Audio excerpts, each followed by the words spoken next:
There we go. Thank you. Mm-hmm.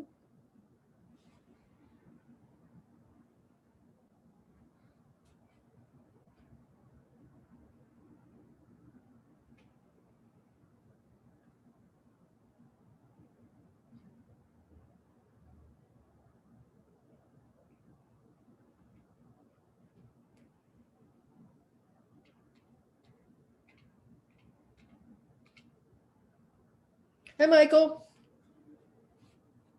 How are you today? Oh, pretty good. Good to see you. Yeah. What's happening where you are? Not much. Just watching out for the fires. Oh, the fires. Where are you? California. Should have Northern California. Should have known. So it's that season again. So that comes around. Yeah. Wow. Yeah. Well, fingers crossed it's not like the last couple of years. Right. Is it affecting the Fresno area? No, I haven't heard of any fires down there. Okay. We've had primarily up in the northern part. Hi, Betty. Hi, Deb. How are you? I'm well, thank you. Good to see you again. Good to have you back, Diane. Great to be. Hi, Deb. Hi, everybody. Hello, Evelyn. Hi. You know, it's funny. I just saw the class like 2 minutes ago. I just cooked an asparagus quiche for lunch today. Oh, that sounds delicious. So, wow, what was in your recipe? Well, I used a gluten-free crust, so I had to, cook it at 400 for 10 minutes and then let it cool down.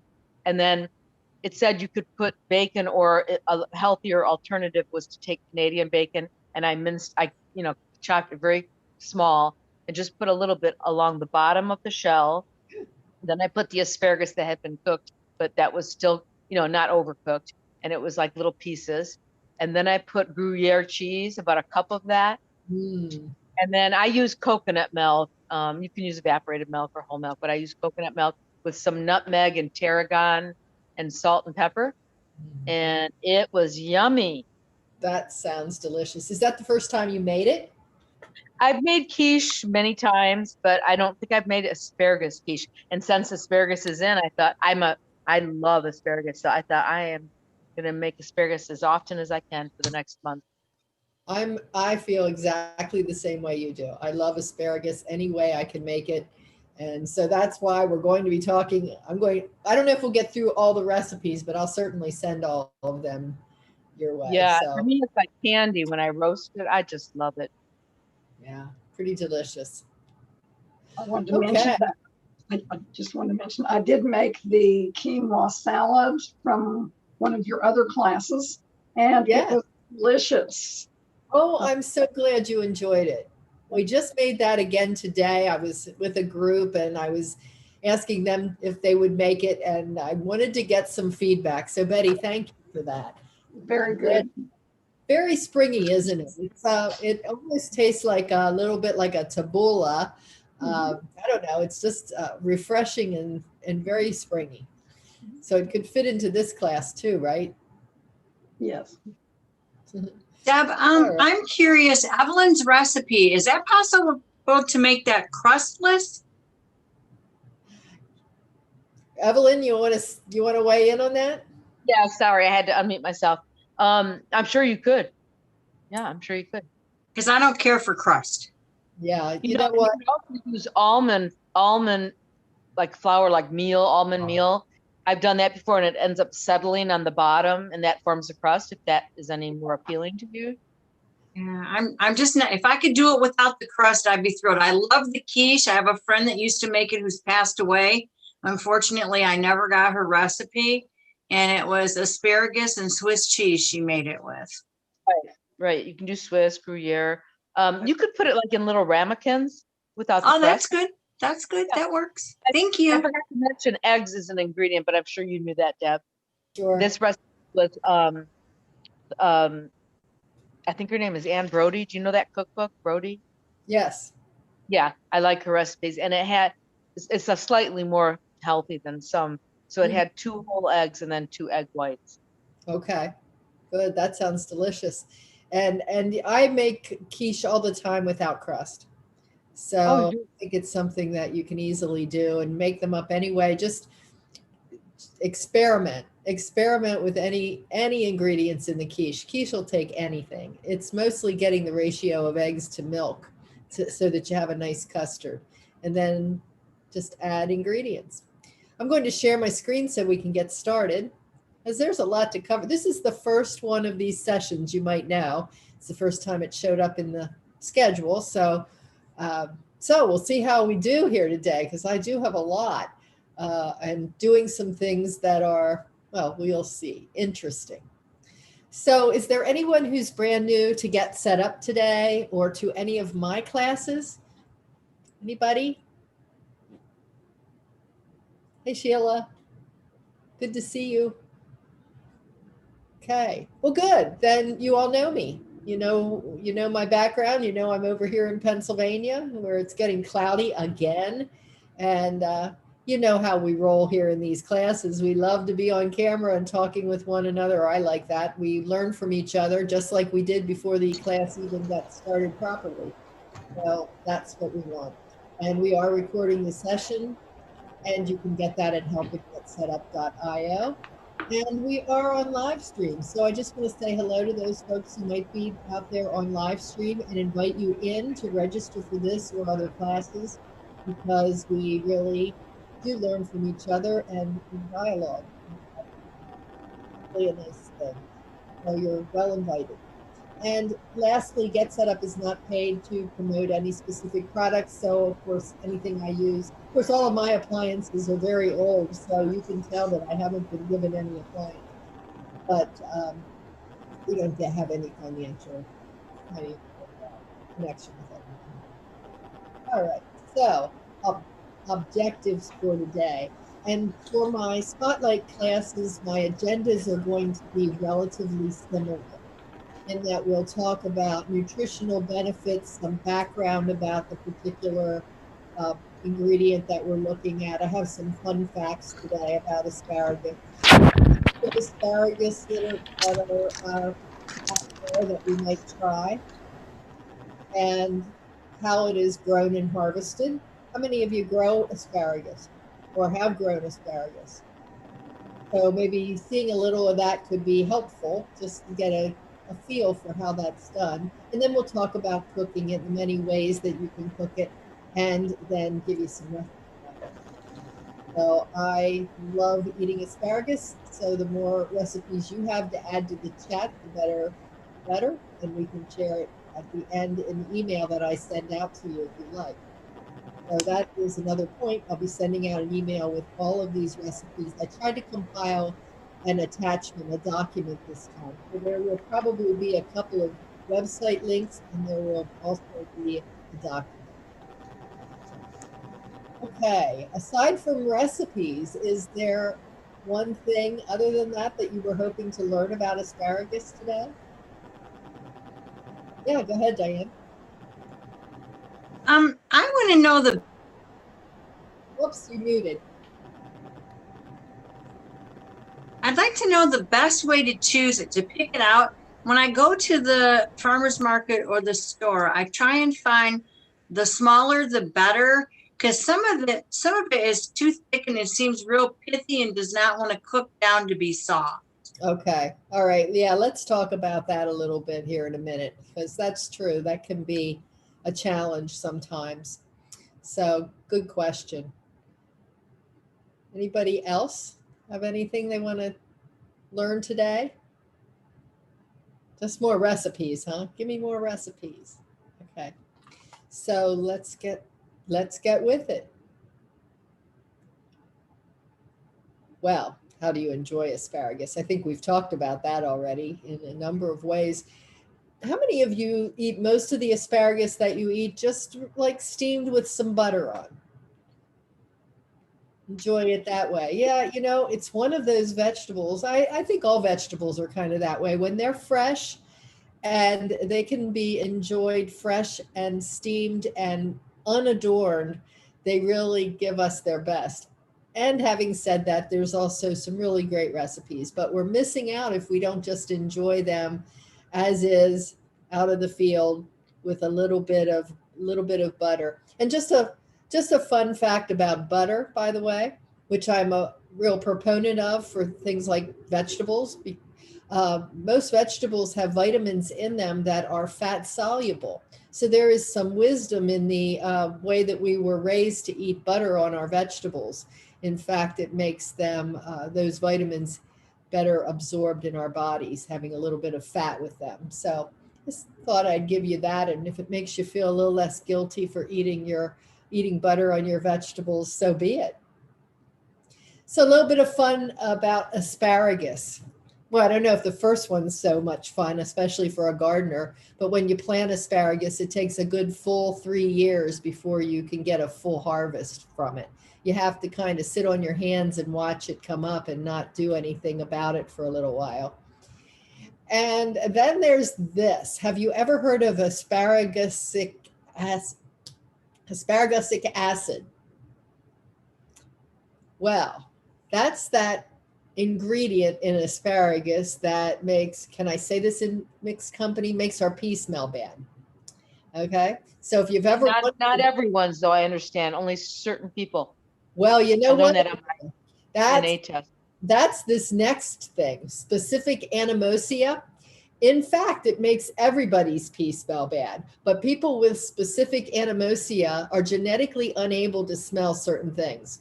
So it's not that, so 22 to 50 some percent of people report that they don't have asparagus pee, but it's really that they can't smell it.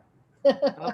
So our bodies digest that acid, and it just breaks down into a compound that will naturally come out. But I thought that too, Evelyn, when I was just doing a little research and found out a little more about it today. Chickens are good asparagus farmers. So who knew? Chickens actually are really good for getting out in the garden and keeping the weeds down. You just want to make sure the chickens aren't in the garden when you have your plants in there, but around mature asparagus plants, they're actually able to get in there and keep the weeds down, which is really important for asparagus plants because they don't like a lot of weed competition. And getting in amongst all of those plants as they've gotten more mature gets more difficult. So chickens do a good precision job with that.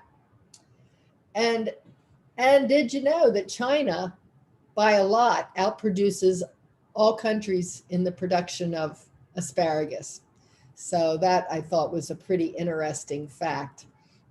And I want to just say how that, I need to remind myself of the number there.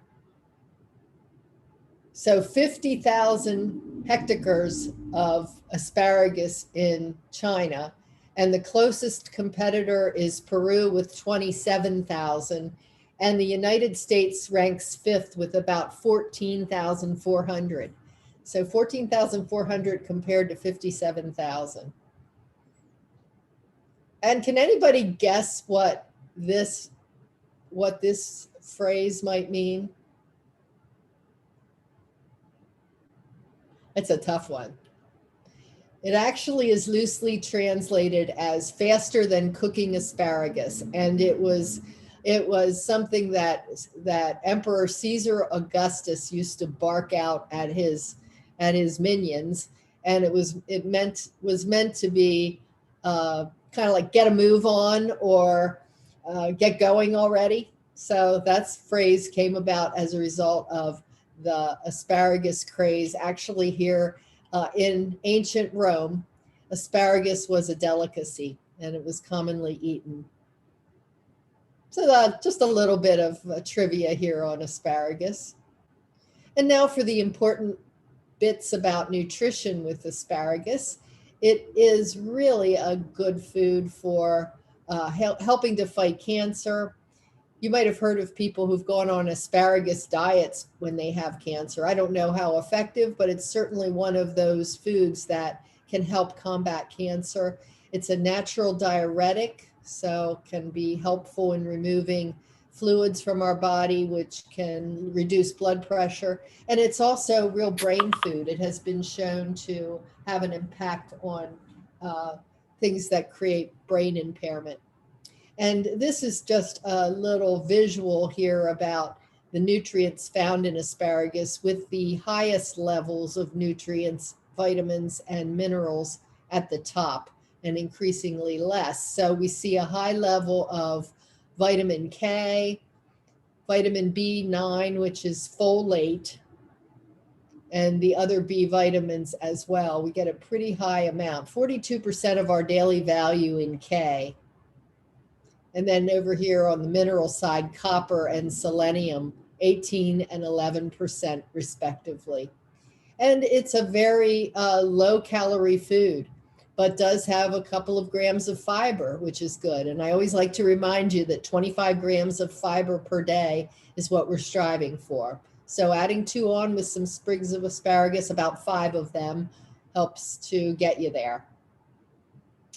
I don't see the calories on here. This is, 22 calories. I knew it was really tiny amount of calories, and that's for 100 grams, roughly 5 spears. So there are different types of asparagus.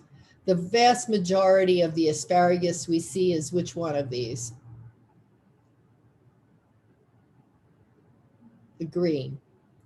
Definitely the green, by about 98%, something like that. So purple is another cultivar of asparagus. And what makes it purple is this anthocyanin. It's the color that makes blueberries blue and raspberries red. It's an important antioxidant. So purple asparagus, most of the asparagus is, there may be slight variations in taste. Purple may be a little bit milder. Certainly with the green, you get more of that chlorophyll or that grassy green, because that's why it is green. It's been exposed to the sun and it has that photosynthesis taste. And then there's white asparagus. Anybody know, or have you eaten white asparagus before? Yes. So Michael, No. talk about your experience with white asparagus. I was stationed in the Air Force in Germany, and a certain time of year, all the restaurants will serve white asparagus, and everyone looked forward to it, and I enjoyed having that. Really a delicacy, right? And Yes. it's really not a different cultivar, but it is grown in the absence of sunlight, so there's no photosynthesis. So it could be grown under cover, or it could be grown in the ground. So we'll take a look at that. Has anybody else had an experience with white or purple asparagus? No, never. I've never had either. Okay, all right. The purple color gets a little diminished when you cook it. It doesn't stay that vibrant color, much like purple beans. So just real quickly, in case you decide that you love asparagus so much that you want to grow it, you'll have to be patient and know that it'll take you about 3 years to get that full harvest. But once you get this perennial plant in the ground and thriving, it will survive for about 15 to 25 years, so about 20 years. And you can do it either by seeds or by crowns. Honestly, I'd go with the crowns. They're already started. And this is a crown. It consists of these little buds that become the spears eventually, and then this root system.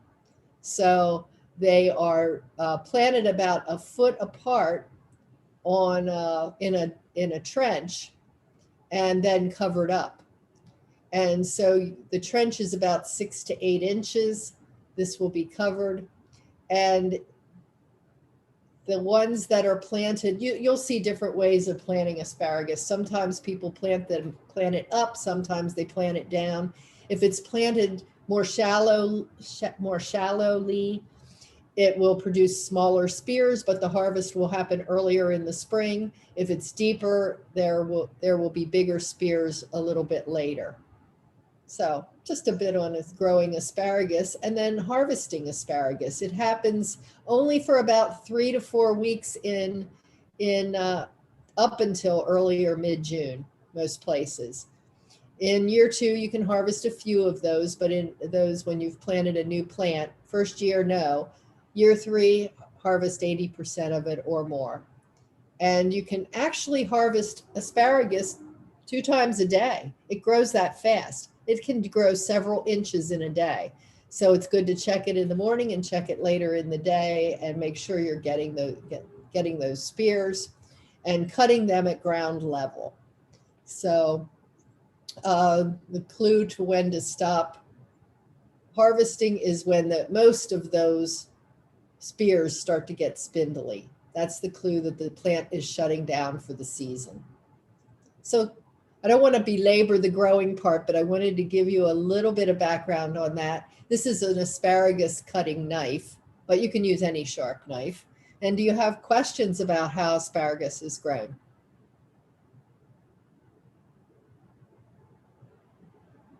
Okay.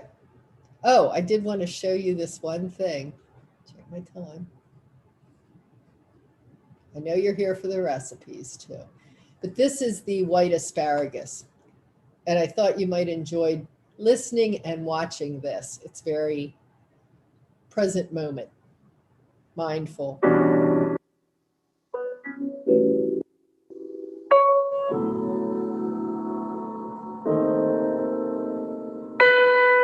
So this is his asparagus bed. And what he did was go out over the course of a couple of weeks once he saw these shoots come up and cover them again. And he covered them for a couple of weeks, and now he came out to harvest those spears. This is why, Michael, this was a big deal in Germany, because this is very hands-on, very labor-intensive. And then, do you recall, Michael, well, we'll wait till he gets here. Do you recall this part? Did you recall if they were peeled? I don't remember. For some reason, the white asparagus is more fibrous, and to eat it, you would peel it like that. And then just steam it the way we talked about in the beginning, a very nice, or not steam, in this case, he's boiling it, but it's just a light blanching maybe. It's not boiling it to death.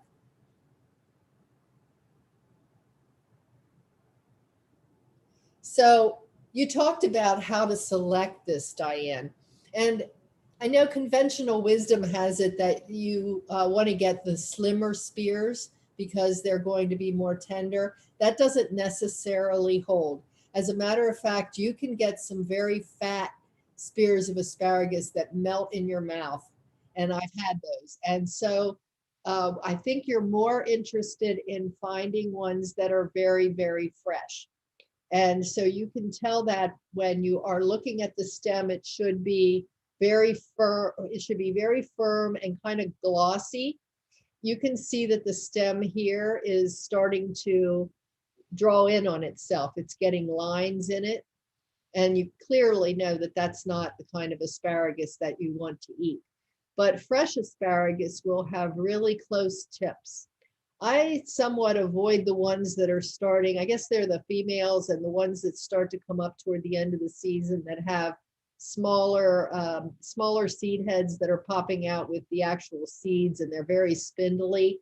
They're okay. I use them if I'm going to maybe puree them or something, but I prefer a fatter piece of asparagus in some cases.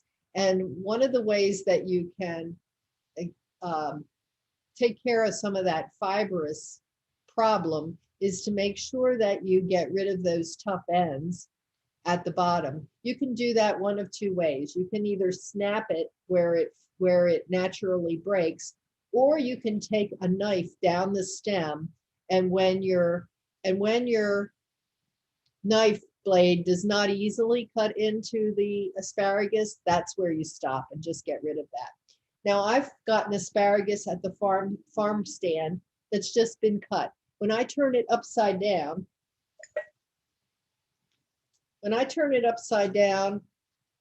It is not hard at all. Stop my share. Now this is a day old. So there's one here that looks a little, I don't know how well you can see it, but it's more woody. I would certainly get rid of that. But I sometimes will look at these and see that they're completely green and fresh looking. And then I check them because I don't think I really even need to trim those. I might just bite an end off of one in the bunch and see if it's good to go. And then I just use those without breaking them. But these I'll probably break. And I was going to cut some anyway for this recipe that we're doing. So, you know, it just snaps off at the natural place. And then when I try to break it, it's pretty fibrous up through there. So I probably wouldn't use that even. I could use it for soup broth, but I wouldn't even puree it for soup. So these are all pretty good looking spears though, very close together and very smooth on the stalk. So those were probably just picked within the last day or so.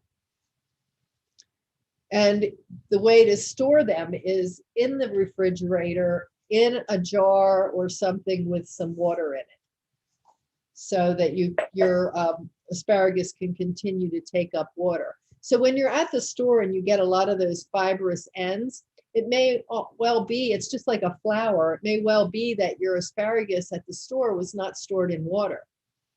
At Whole Foods, they always store it upright and in a bin of water. In some stores, they put them in a bundle and they lay them on the shelf and they look like, oh, those poor things. And who knows how long they've been there. So you want to continue to feed them water just like you would your bouquet of flowers. Some stores I've seen them actually stood upright in ice. Yes, that's great too. Well, and then they get a lot more mileage because as the ice they don't have to refresh that water so often, and the ice melts and keeps it very cool. That's a nice way to do it. Yeah, once a day, and they have nice cold water all day long. Yeah, I appreciate all those tips, ladies. I just wasn't real sure how to pick it out. In the farmers market that I go to, there's one lady specifically that I buy my things from, and her herbs like cilantro and dill that I got last week, she had them stored in little, I'm going to call them vases of water. So when I brought them home, that's what I did too. And I still, the cilantro still looks beautiful. The dill, I've used a lot of it, and it looks like it's seen better days. But that's a good tip to put it in water, like, yeah, just like that. Yep. Most definitely do that. And I bought these, I buy this basil at the store. I was lucky to find it at a good price. Sometimes it's insane what you pay. And I have this shallow little saucer here, and I fill that with water. And I just let the basil uptake the water from the bottom. And that helps very much. Thank you. So preparing and cooking asparagus, you can do just about anything to asparagus and it's going to taste good because it's just a fine vegetable. So you can simply grill it by oiling it a little bit, salt and pepper, and on the grill for 3 or 4 minutes on each side till it's crisp, tender, or whatever you like. I think the worst thing about cooking asparagus is overcooking it, making it too soft. When I grew up with asparagus, I grew up with it being boiled to death in water. And so now it's a whole different ball game, that having that in a crunchy, just slightly crunchy. And like I said earlier, with a little bit of butter is great, but we have other options too. You can also pan steam them. And I have a recipe for pan steaming. And while grilling them, we see that here. They're great in stir fries because you can keep that crunchy texture, and they take on sauces really well. I don't have a stir fry recipe today. I do have some roasting or baking recipes for asparagus today. Is there, and there are, you can microwave it. What other ways have you cooked asparagus just plain? Are there any other methods? Did I miss anything? I actually have a, it's like a pot that's made just for asparagus. I think I got it at Bed Bath & Beyond. So it's got maybe like a 5-inch diameter, and it's real tall, and it's got a basket in it, and you put the asparagus in the basket, and that way when you're ready to take it out, you just pull the basket out. And then I always put it in a big bowl of ice water to stop it from cooking right away. Yes, nice. Yeah, and that's I'm glad you brought that up because I kind of skipped over blanching. And if you blanch asparagus or steam it like that until it's blanching means just putting it into boiling water for 3 or 4 minutes, which is what you would do, and then immediately plunge into ice water like Evelyn is saying, if you wanted to freeze it or if you wanted to use it for another purpose, like cold on salads later. So it's really delicious that way. If you want to use your fresh asparagus, you can cook it all at once or blanch it all at once and then use it through the week as you mix it into cold salads and things. Deb, salt before cooking, salt after cooking, or is it preference? I think it's preference. What do you think, Carol Sue? What would you say? That I don't know. I don't know. I'm that's the reason why I asked. Mm-hmm. Yeah, I think it's really preference on that. So if you're looking to cut down on your sodium, you could do that. I don't think it changes the texture or the quality of the asparagus. I guess I'd have to look at that a little more closely. I don't usually salt mine. So let's take a look at some recipes. Here's 2 that I want to try with you today. And I'm just going to stop sharing my screen and go live here with the kitchen and try making these things. Have you made either of these particular dishes?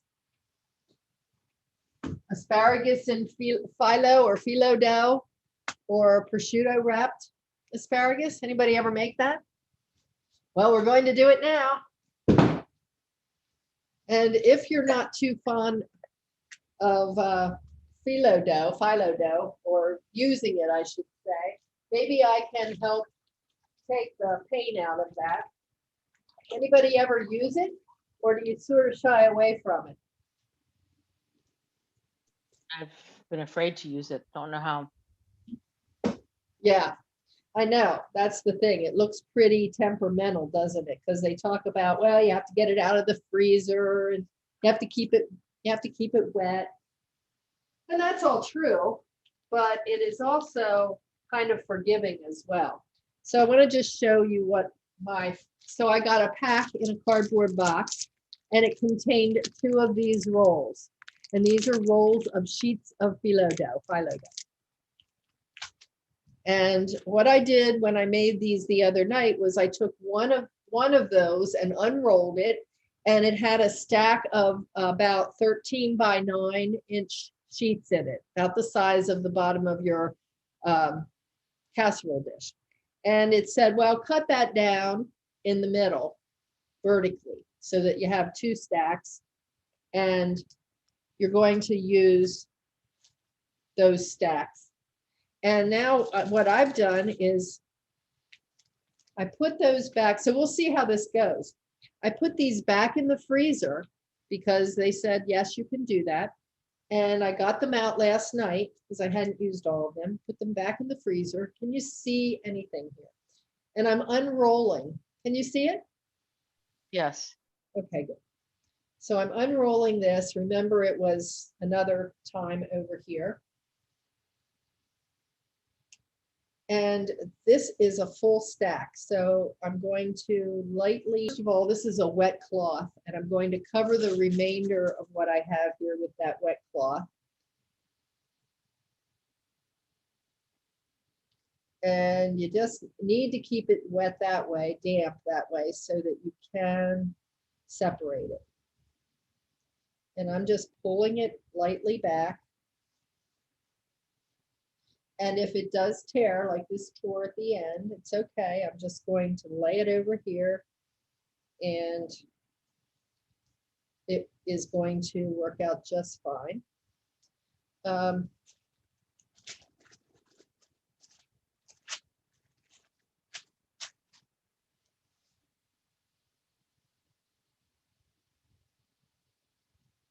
Now I'm lifting the top off and just letting that bottom sheet down there.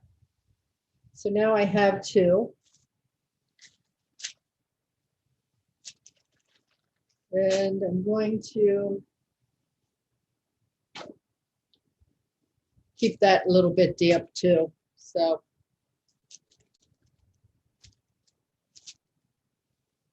needed to set that up a little bit better. Well, my asparagus cloth is damp enough.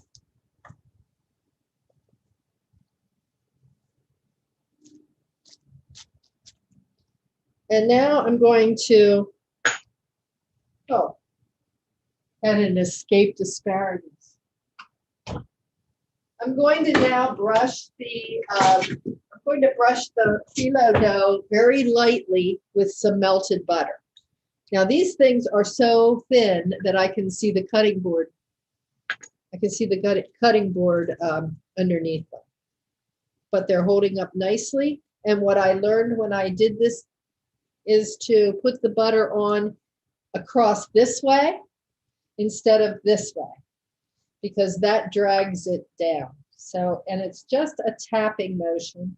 Doesn't have to be saturating the whole sheet. You're just wanting to dab some on as you go.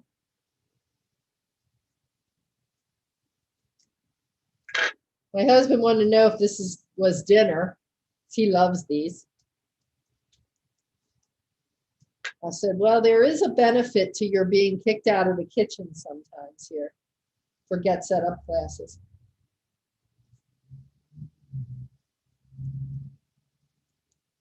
Okay, so I'm just going to make a couple of these on here for right now.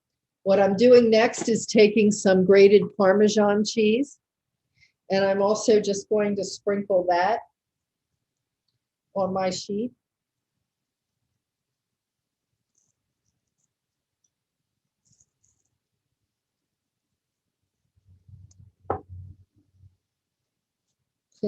I run out of room.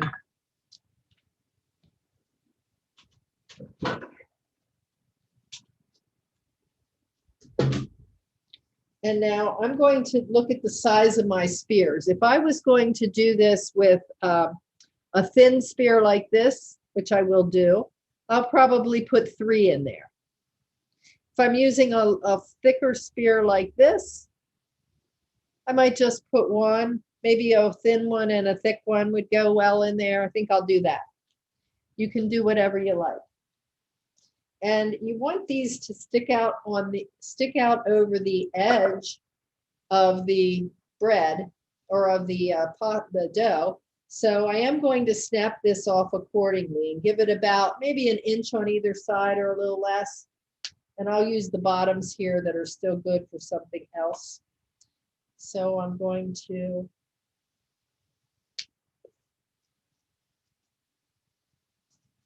that.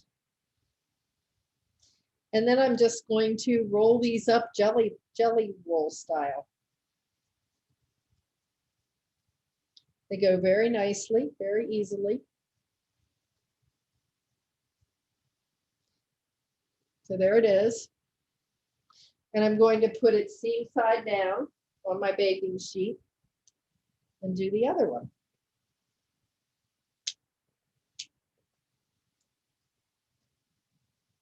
Deb, is that on parchment paper or?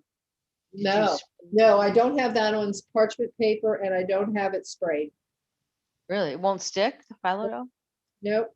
And this is the dough that was a little torn at the bottom, but you can see that I got past that place and it's rolling up very nicely all the way to the end, seam side down. And now I am going to just brush a little bit of butter on these again and a little bit of grated parm on top of that.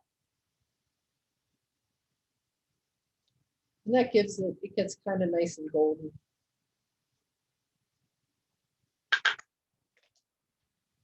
So there's those two.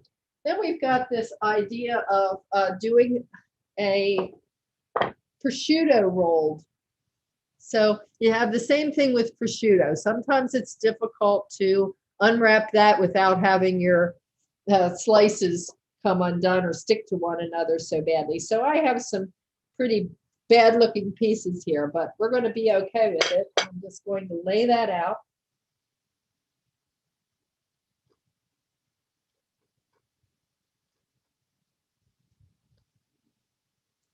take this second piece here. I'm going to do one of two things here. Well, two of two things. One is I'm going to take the asparagus spears like we did before and break them. Probably two. And one I'm just going to put in just the way it is. I'm going to roll it up.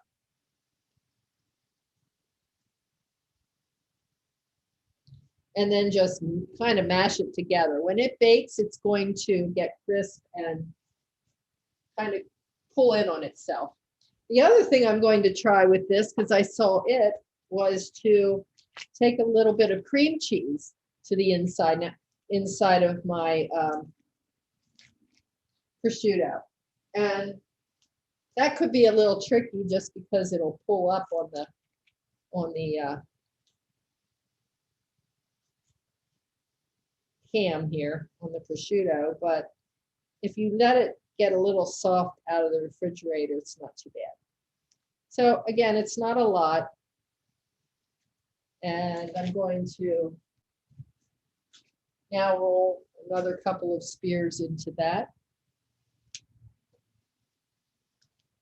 I'm going to get some smaller spears.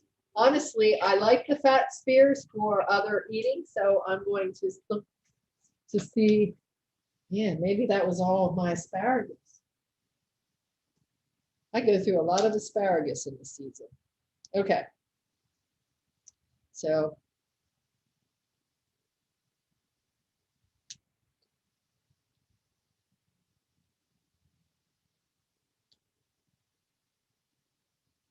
just rolling that cream cheese up in there, and we'll see how that goes. So it comes together. I mean, these are so simple.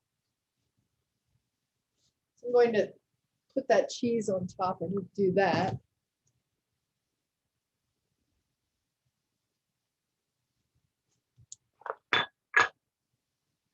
Pop these in the oven now. Somewhere in the 8 to 10 minute time frame, but I'm going to double check that. And if you'll just give me a few moments, I'm going to take care of my phyllo dough before it gets too dry and I can't use it. So that top layer I didn't make quite as damp as I should have. So I'm doing that now.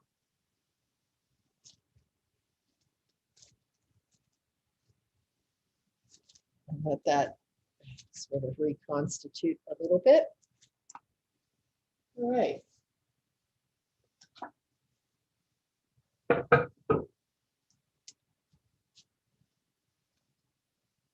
Double check my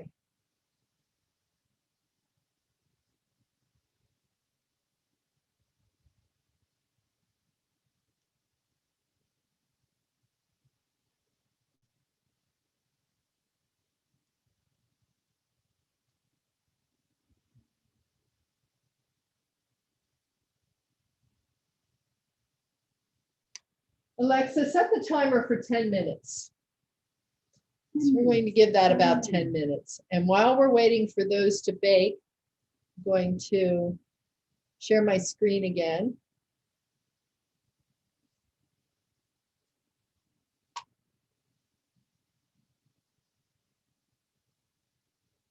And show you some other recipes.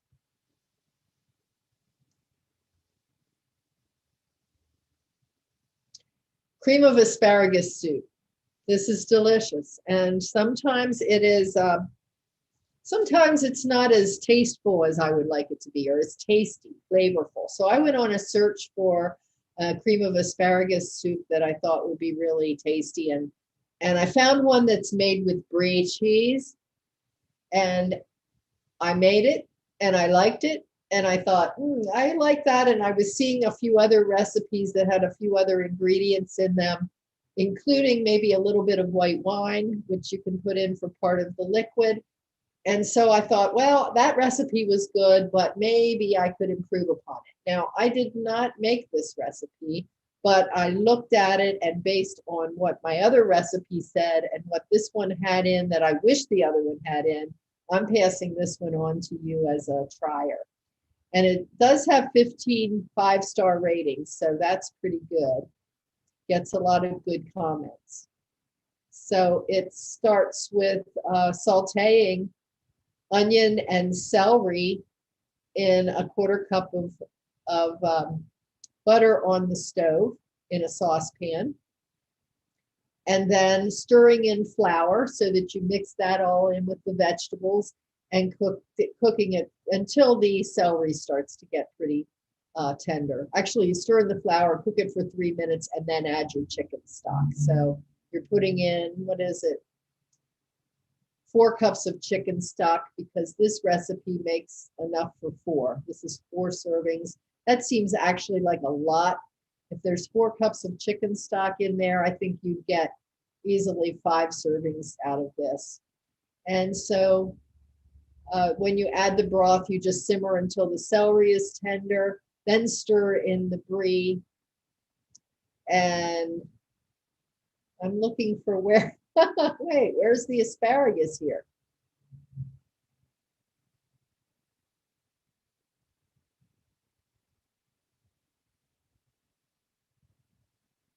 Well, isn't that funny? It's a cream of brie soup. Hey, scratch that. I don't know what happened. I was looking at so many of cream of asparagus with brie. I will send you one that includes the asparagus, okay? And the other recipes that I like actually do have asparagus in there and are very, very similar. So Deb, when you say brie, do you put the whole package of brie? In this particular recipe, you're using a 1/2 pound, but in an asparagus and brie, what I used was I had an 8-ounce piece and I used a 1/4 of that. So about 2 ounces. So I don't know what the recipe will say that I send you. It could have used a little bit more brie, but I'll pick a good one and send it your way. Could you send it to me also? Oh, I'll send it to everyone. Oh, thank you. I'll look it up. How does that work? I never find the things after the class. Oh, you don't find the emails after the class? Have you looked in your spam folder? No, I haven't. So check your spam and make sure you get set up to your contact file, because those will go immediately into your spam folder if you don't. Okay, thanks. You're welcome. And if you need some help with that, just email help@getsetup and they'll walk you through that, okay? Oh, okay, thank you. That's too funny that that's what happened there. Sorry about that. Okay, a couple of other recipes. Checking my time here. It's 3:17, so I'm going to go through these to make sure you get it. Oh, that looks really good. This is very good, and I'll send it to you. This is steaming the asparagus with some shallots and herbs. So I'll send that particular recipe, and I'll show you this one. This one I made last night. It was delicious and so simple. This is like the equivalent of putting butter on your fresh asparagus, but it's a little bit different. And can you use balsamic vinegar? Is that what you use? That's exactly what you use. So okay. Very easy. You're roasting your asparagus, and you're going to roast that at 400 degrees, just for about anywhere from 8 to 12 minutes, depending upon the size of the asparagus, the width of it, and the way that you like your asparagus too. So just before the asparagus is finished and you take it out of the oven, you're going to melt some butter in a skillet over medium heat and cook it, and then just take your pan and swirl it around. You want the butter to get golden brown. You don't want to get it brown and burn, but golden brown. You need it enough that it starts to get that fragrance. And then you take it right off the heat and you stir in some soy sauce. You can use tamari instead if you're gluten intolerant, and a teaspoon of balsamic vinegar. So that's enough for 2 pounds to dress 2 pounds of asparagus. It's delicious. That's fantastic. It looks good. It's delicious, and it is so easy to make. And it really, I don't know, it's elegant, I think. And then I love this absurdly addictive asparagus, another side dish. And it is this has some pancetta, I believe, in it. Let's take a look. 4 ounces of pancetta. And you cut that into about a 1/4-inch dice. And you're going to saute that in the pan until it gets golden. So in a non-stick pan, use a non-stick pan. Saute it till it's golden. Then add butter to the pan and put your asparagus pieces in there, and also some leek, and saute that until the asparagus gets tender, crisp. It only takes about 3 or 4 minutes. What is orange zest? Pardon me? What is orange zest? So that would be zesting the skin of your orange. Oh, it's a skin. Okay. Yeah, it's the skin. And do you know what a zester is? No. Let me show you. So I have a lemon here that I zested. You see it's naked. It has no skin. So what I had done with it though was I went like this and zested it. So there might be a little bit left on, but it comes out the other side all zested. And that's what you do with your orange peel, with your orange to get the zest. Okay. So you add garlic, lemon, and orange zest, toasted pine nuts, and parsley, and you saute all of that and then season it up with some salt and pepper. And it's just another way to enjoy fresh asparagus without overpowering it, I guess. Very fresh ingredients. And then here's the asparagus quiche, a different version, but very similar too. So here's what this one looks like. Now you can have 2 ideas for asparagus quiche. This one has mushrooms and tomatoes in it, but you know, the way to change this up, you don't like mushrooms, put in twice the asparagus. You don't like tomatoes, leave them out. You like leeks, put them in. So just use the relative amounts here and you're good to go. I sent you a recipe that calls for, I typed up the recipe. I put in here 3 large eggs and 1.5 cups of half and half or whole milk, because that's the ratio that I have found gives a nice light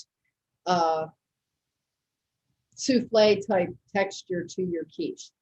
And it also fit a 9-inch pan. If you need to add a 4th egg, just add a 4th egg with another half cup of milk to fill your pan. And so you boil or blanch your asparagus for about 5 minutes until you got it somewhat tender, and saute your mushrooms in butter. Saute your green onions along with those mushrooms for just a little bit longer, add them in after the mushrooms are about finished. And then if you're using pastry, whatever pastry dough you are making, use that. If you buy one, put that in. If you're not using it any at all, don't put anything in.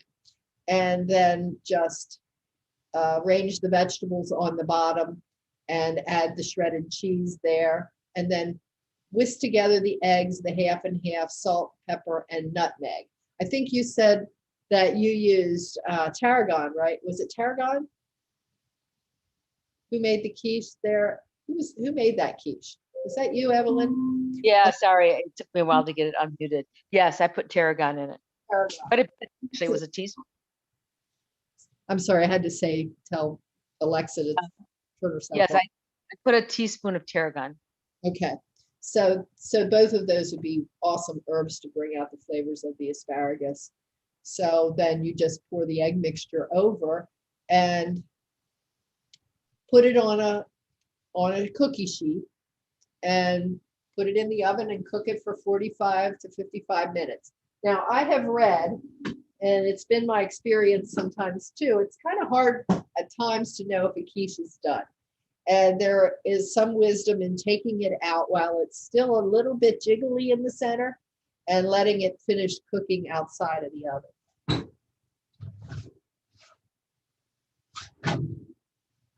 Alexa, set the timer for 3 minutes. So I gave that 8. Now I'm going to give it a few more.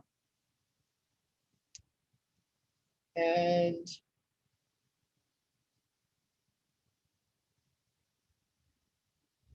And I realized that I had my oven preheated at 350 and this is for 450. So I'm cranking it up a little bit. It's all good. So one of the things, so here's a tip, and let's see what this says. This is talking about pre-baking a pie crust. Evelyn, when you made your pie crust, did you say that you pre-baked it? I did. I pre-baked it at like, well, I have a convection oven, so I did it at 400. The recipe said by 450. Did it at 400 for 10 minutes. Then I let it cool off for, 5-10 minutes. And that's when I put everything inside. And I only had to cook mine for 30 minutes. Yeah. At 350. And what they said was put a knife in the center. And if it comes out clean, it's ready. It comes out clean. Yeah. Yeah, it didn't look ready. Like you said, it looked a little jiggly. But when I put the knife in, it came out clean. So I just let it finish cooking on top of the, just outside the oven. Yeah. So why do we blind bake the pastry like that? That's what it's called, blind baking. So the crust doesn't shrink. Yeah, or puff all up.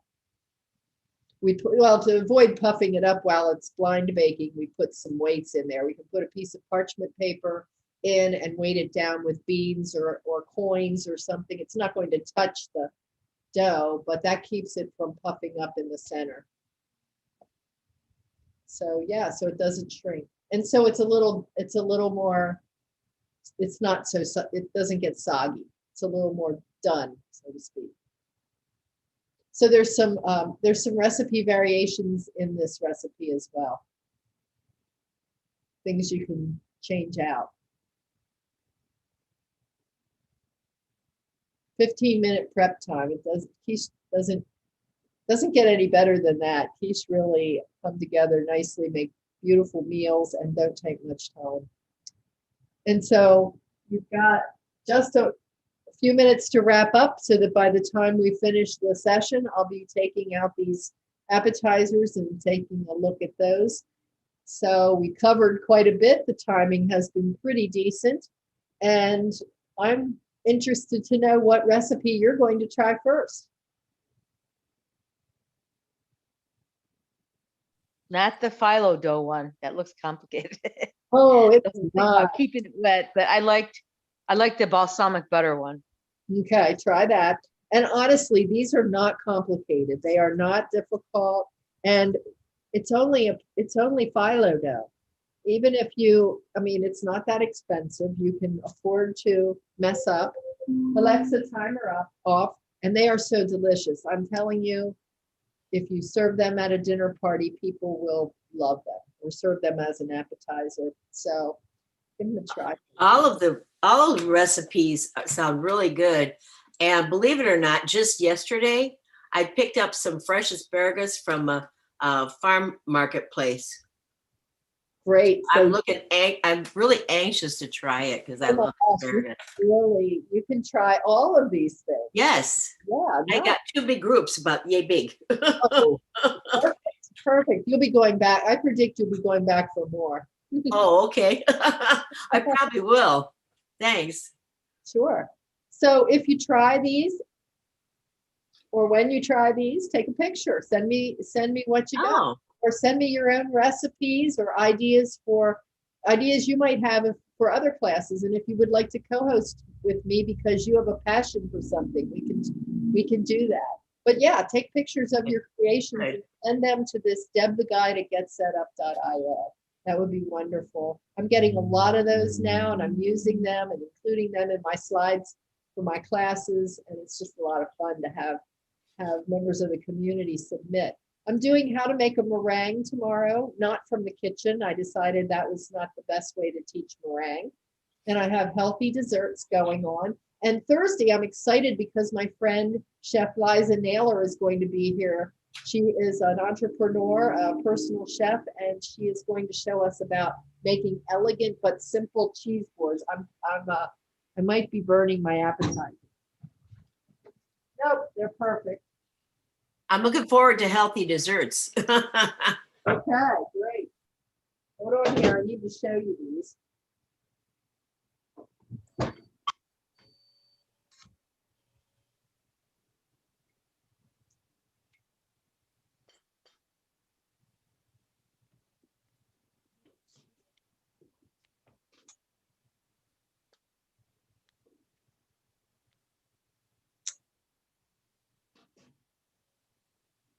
Now these can be served warm, but they're delicious at room temperature. I mean, look at that.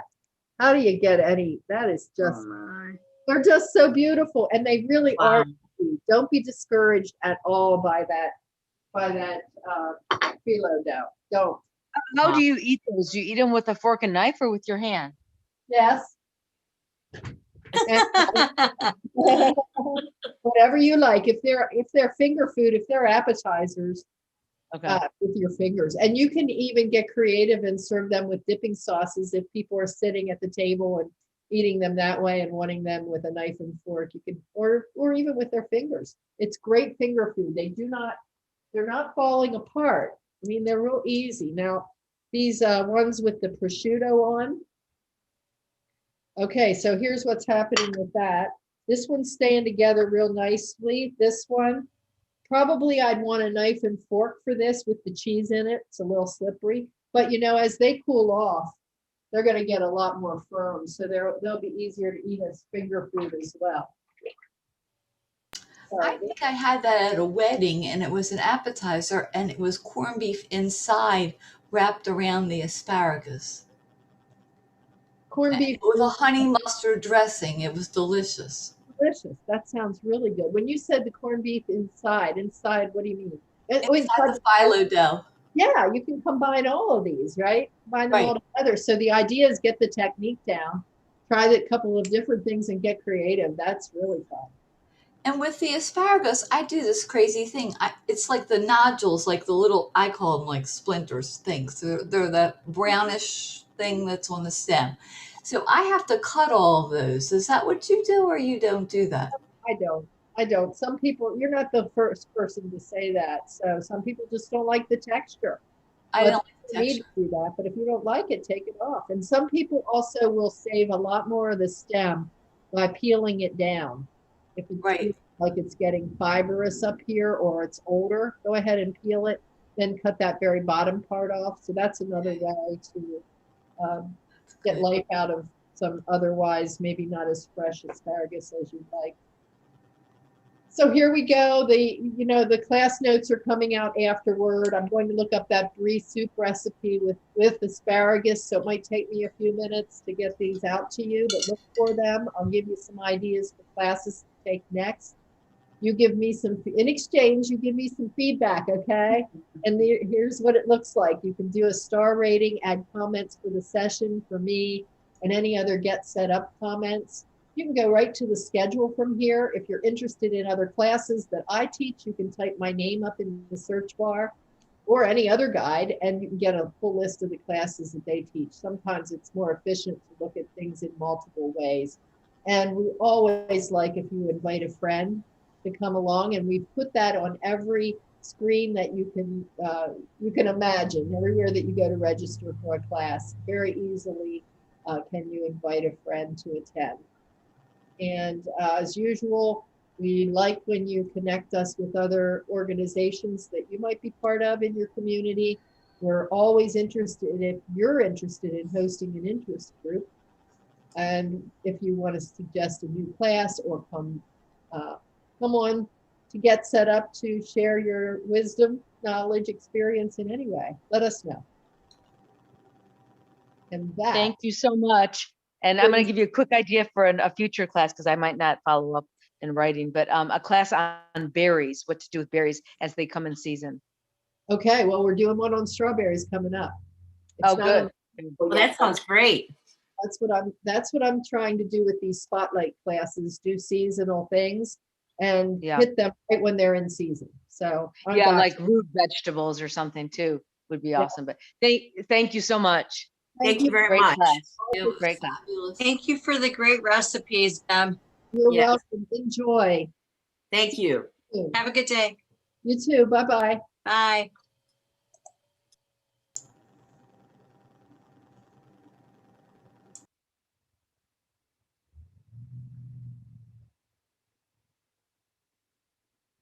Thank you, Kevin. Thanks, Deborah. Have a great day. You too. Bye-bye.